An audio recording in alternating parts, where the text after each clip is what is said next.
बच्चों, अभी हमने देखा कि जब कोई आवेश चुंबकीय क्षेत्र में गति करता है तो उसमें चुंबकीय लॉरेंज बल कार्य करता है, जिसका सूत्र F बराबर होता है QV क्रॉस B।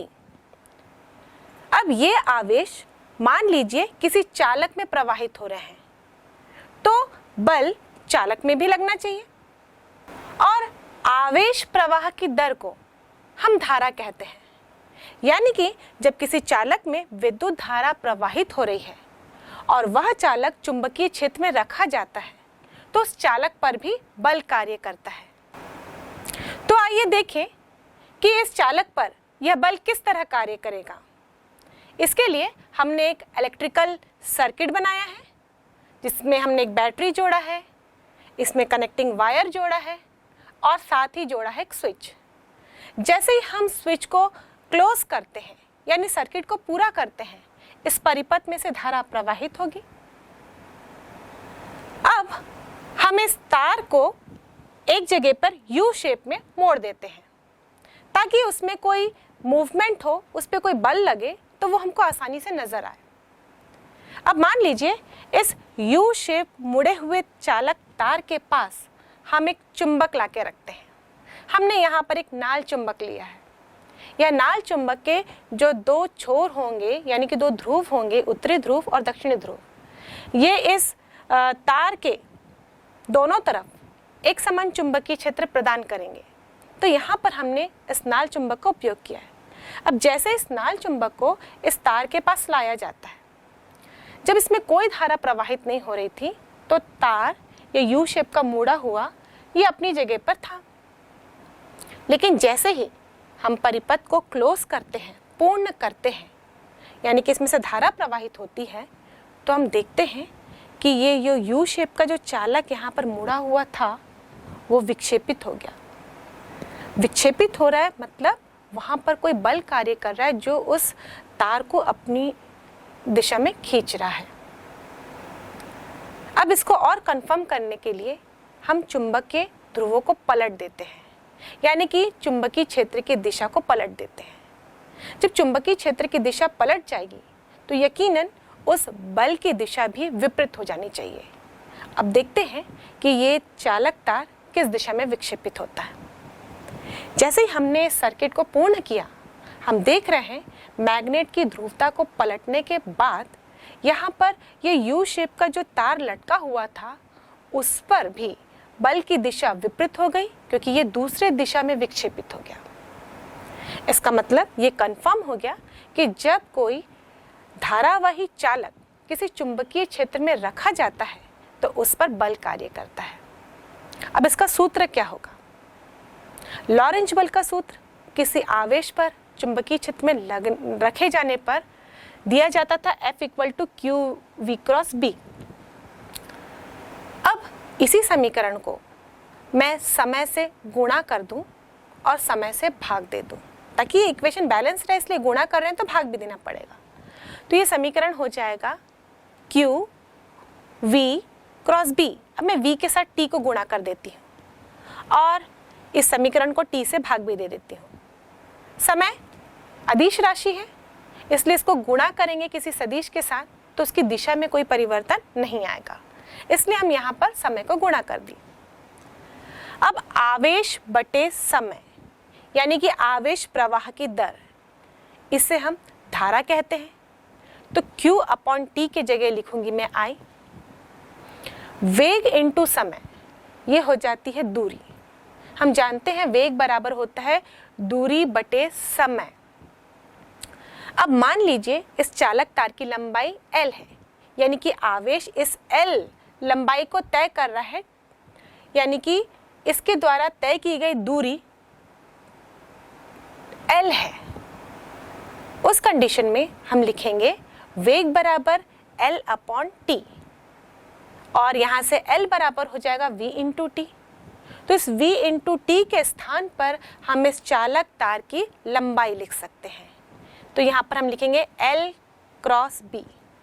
चूंकि यहाँ पर L एक विस्थापन सदिश के रूप में लिया जा सकता है, आवेश गति कर रहे हैं, एक दिशा में गति कर रहे हैं, तो L मतलब लंबाई को हम विस्थापन सदिश के रूप में ले सकते हैं, इसलिए यहाँ पर हमने L वेक्टर लिया। तो इस प्रकार किसी चुंबकीय क्षेत्र में धारावाही चालक पर लगने वाले बल का समीकरण इस प्रकार लिखा जा सकता है, F = I L cross B, जहां पर बल एक सदिश राशि है, यानी कि इसकी दिशा होगी और इसकी दिशा L और B जिस तल में होंगे उस तल के लंबवत होगी, क्योंकि L और B के बीच में क्रॉस प्रोडक्ट है और क्रॉस प्रोडक्ट का जो भी रिजल्ट होता है, परिणाम होता है, उसकी दिशा उन दोनों ही सदिशों के तल के लंबवत होती है। तो यहाँ पर F की दिशा भी L और B के तल के लंबवत होगी। अब यहाँ पे क्रॉस प्रोडक्ट है दोनों सदिशों के बीच में, अगर क्रॉस का साइन हटाएंगे तो हम लिखेंगे साइन थीटा। तो ये सूत्र बन जाएगा F = ILB साइन थीटा, और यह लगने वाले बल का अदिश रूप है। अब यहाँ पर हम अलग अलग स्थितियाँ देखते हैं, क्योंकि यहाँ पर थीटा वेरी कर सकता है, तो थीटा के आधार पर अलग अलग स्थितियाँ होंगी। पहले हम थीटा बराबर 0 लेते हैं। थीटा बराबर 0 का मतलब क्या होगा? यहाँ थीटा L और B के बीच का कोण है। L और B के बीच का कोण यदि 0 है, इसका मतलब जो चालक आपने लिया है वो चुंबकीय क्षेत्र के समांतर रखा गया है। तो जब कोई चालक चुंबकीय क्षेत्र के समांतर रखा गया हो और उसमें धारा प्रवाहित करे, उस पर लगने वाला बल होगा F = ILB साइन 0, और साइन 0 का मान होता है 0, यानी कि यहाँ पर कुल बल का मान हो जाएगा 0। या यूं कहें, जब कोई धारावाही चालक चुंबकीय क्षेत्र में रखा जाएगा उसके समांतर, तो उस चालक पर कोई भी बल कार्य नहीं करेगा। अब दूसरी स्थिति लेते हैं, जब थीटा बराबर 90 डिग्री है, यानी कि ये जो चालक है वो चुंबकीय क्षेत्र के लंबवत रखा गया है, क्योंकि थीटा L और B के बीच का कोण है, तो यहाँ पर चालक चुंबकीय क्षेत्र के लंबवत रखा गया है। उस कंडीशन में F बराबर होगा ILB साइन 90, और साइन 90 का मान होता है 1, और ये साइन का अधिकतम मान है, तो यूँ कह सकते हैं हम F का मान यहाँ पर अधिकतम होगा, और वो होगा F = ILB। और यहाँ पर बल की दिशा, जैसे कि हम पहले भी देखे थे, जब आवेश किसी चुंबकीय क्षेत्र में गति कर रहा था तो उसमें बल की दिशा लगाने के लिए हमने फ्लेमिंग के लेफ्ट हैंड का रूल इस्तेमाल किया था या फिर राइट हैंड पाम रूल का इस्तेमाल किया था। तो यहाँ पर भी चालक में लगने वाले बल की दिशा को ज्ञात करने के लिए हम या तो फ्लेमिंग के लेफ्ट हैंड नियम का इस्तेमाल कर सकते हैं या फिर हम राइट हैंड पाम रूल का इस्तेमाल कर सकते हैं। अब इसी सूत्र के आधार पर हम चुंबकीय क्षेत्र का मात्रक देखते हैं।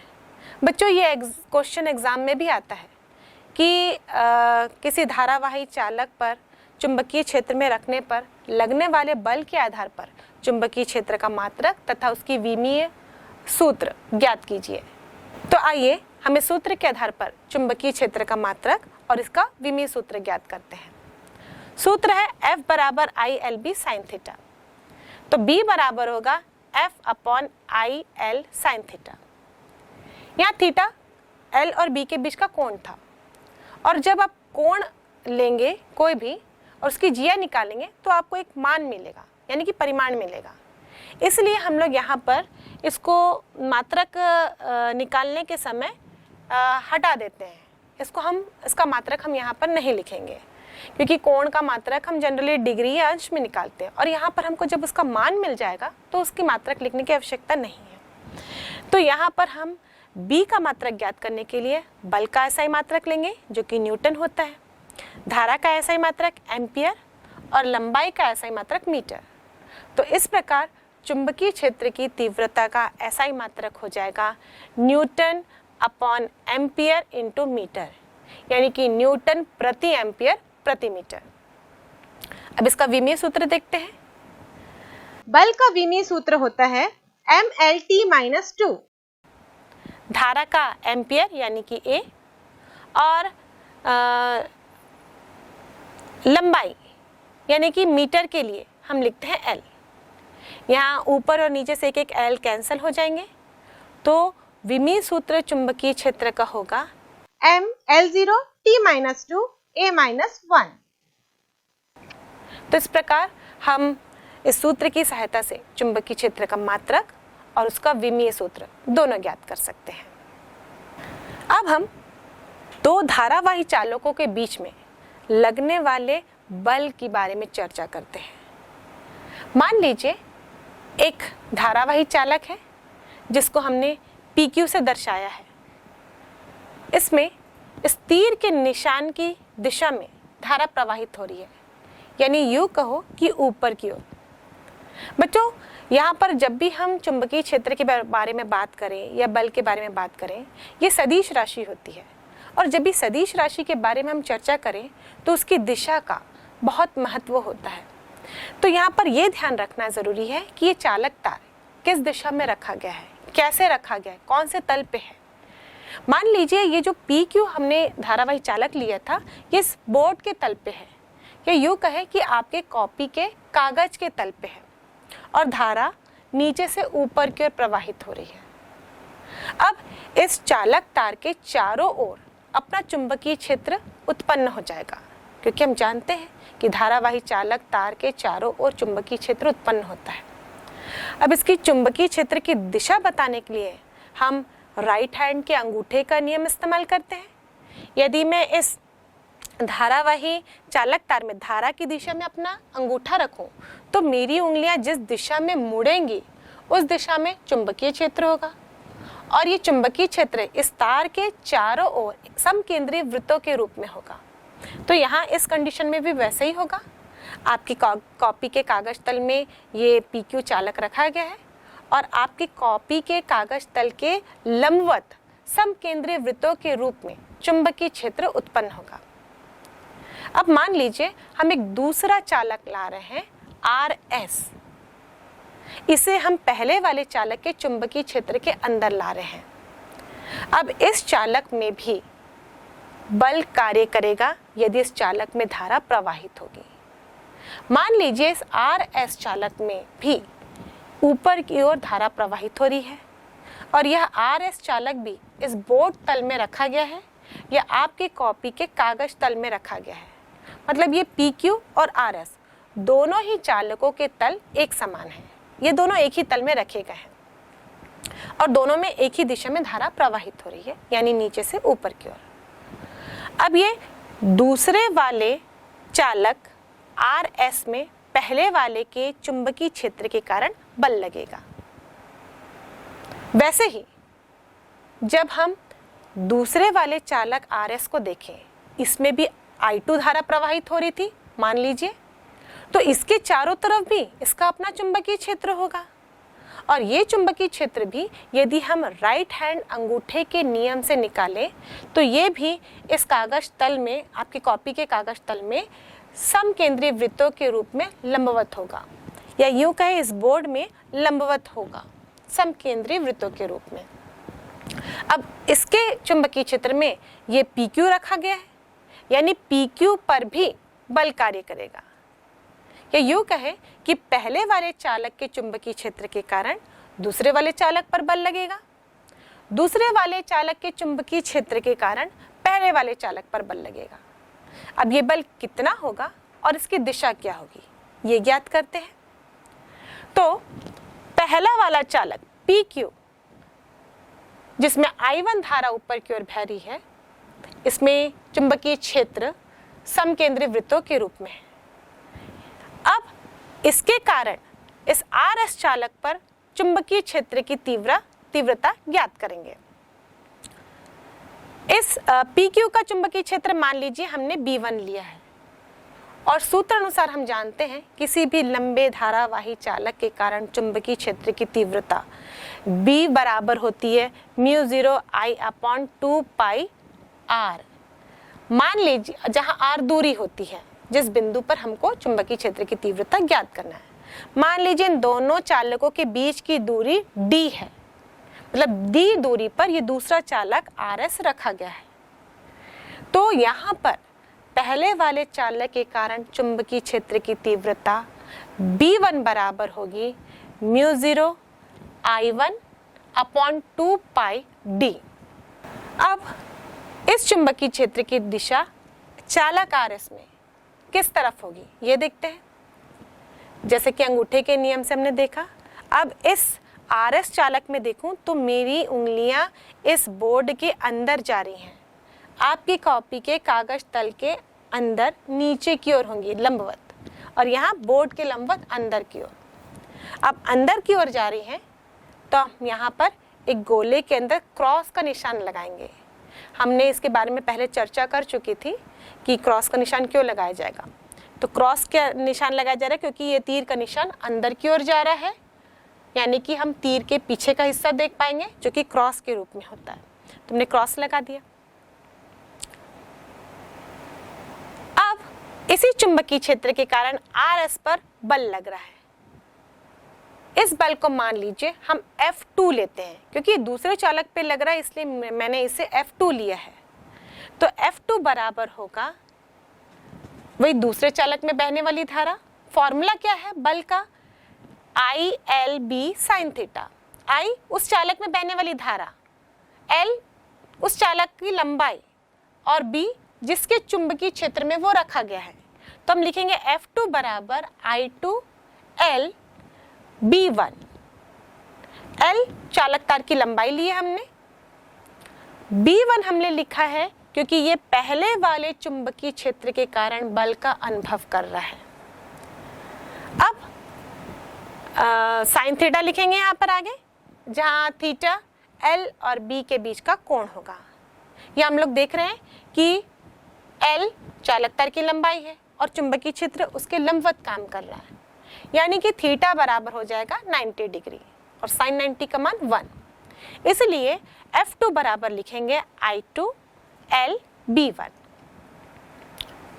अब इसकी दिशा ज्ञात करते हैं। इस चालक तार पे लगने वाले बल की दिशा निकालने के लिए हम फ्लेमिंग के लेफ्ट हैंड के नियम का इस्तेमाल कर सकते हैं या राइट हैंड पाम रूल का भी इस्तेमाल कर सकते हैं। तो चलो इसमें फ्लेमिंग के लेफ्ट हैंड के नियम का इस्तेमाल करते हैं। लेफ्ट हैंड के नियम का इस्तेमाल करने के लिए सबसे पहले हम अपने अंगूठे, तर्जनी और मध्यमा को एक दूसरे के परस्पर लंबवत स्ट्रेच कर लेते हैं। ये तर्जनी होती है, वो चुंबकीय क्षेत्र की दिशा बताती है, और ये मध्यमा ये विद्युत धारा की दिशा बताती है, और अंगूठा लगने वाले बल की दिशा बताएगा। FBI मैंने बताया था आप लोगों को, याद करने का आसान तरीका। अब यहाँ पर धारा की दिशा ऊपर की ओर है, चुंबकीय क्षेत्र अंदर की ओर है। मैं अपने हाथ को अंदर की ओर लेती हूँ, तो अंगूठा किस दिशा में आएगा? अंगूठा मेरी ओर ही आ रहा है, यानी कि लगने वाले बल की दिशा इसी तरफ होगी जिस तरफ चालक PQ रखा गया है। इसको हम इससे F2 से दर्शा देते हैं। अब यहाँ पर B1 का मान लिखेंगे सूत्र में, तो ये जगह F2 बराबर I2 L μ0 I1 अपॉन 2 पाई D, और F2 बराबर होगा μ0 I1 I2 L अपॉन 2 पाई D। ये पूरे चालक पर लगने वाले बल का मान है। प्रति एकांक लंबाई में चालक पर लगने वाले बल का मान होगा F2 बराबर F2 अपॉन L।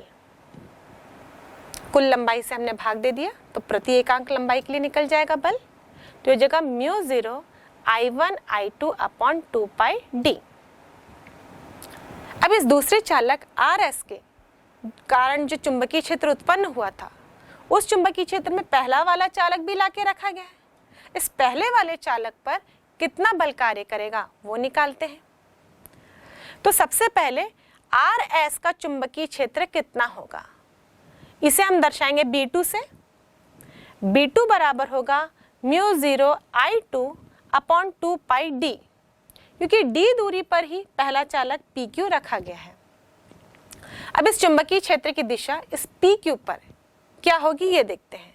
यहाँ पर हम RS के लिए अपने अंगूठे को ऊपर की ओर लिए और उसको जब पकड़ने का प्रयास करेंगे तो पी क्यू चालक से हमारी उंगलियां बाहर की ओर आती हुई नजर आएंगी।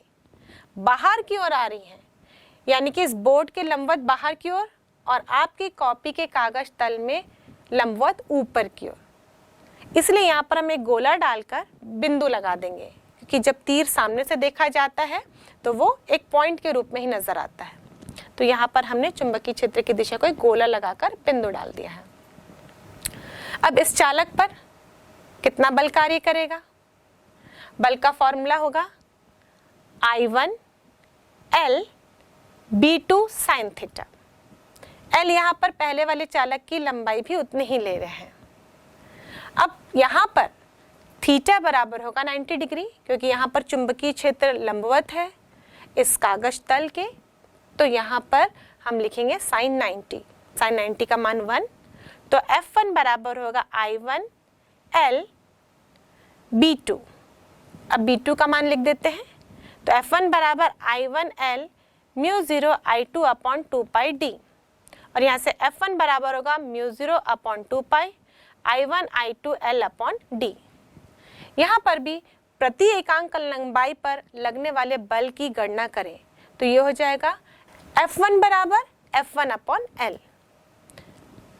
मान रखने पर हमें मिलेगा म्यू 0 अपॉन 2 पाई I1 I2 अपॉन D। अब ये मान तो बिल्कुल उतना ही है।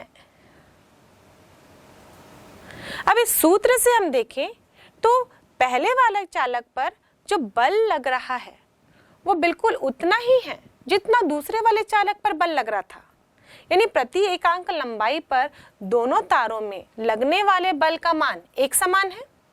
अब इसकी दिशा देखते हैं। यहाँ पर हम फ्लेमिंग के लेफ्ट हैंड रूल को इस्तेमाल करेंगे। चालक तार PQ में बहने वाली धारा ऊपर की ओर है। चुंबकीय क्षेत्र की दिशा यहाँ पर देखें तो बाहर की ओर है, यानी मैं अपनी उंगलियों को बाहर की तरफ लेती हूँ, ये ऊपर की ओर है। अब अंगूठा मेरा उस साइड दिखा रहा है जिस साइड RS चालक है, यानी पहले वाले चालक पर लगने वाले बल की दिशा RS की ओर होगी। तो इस प्रकार हम देखें चित्र में तो RS पर लगने वाले बल की दिशा PQ की ओर है और PQ पर लगने वाले बल की दिशा RS की ओर है, यानी ये दोनों एक दूसरे को अपनी ओर आकर्षित कर रहे हैं। तो इस तरीके से हम कह सकते हैं कि यदि दो धारावाही चालकों को एक दूसरे के समांतर रखा जाए तो उन दोनों में प्रति एकांक लंबाई में लगने वाला बल समान होता है और ये बल आकर्षण का होता है, यानी ये दोनों चालक एक दूसरे की ओर आकर्षित होते हैं।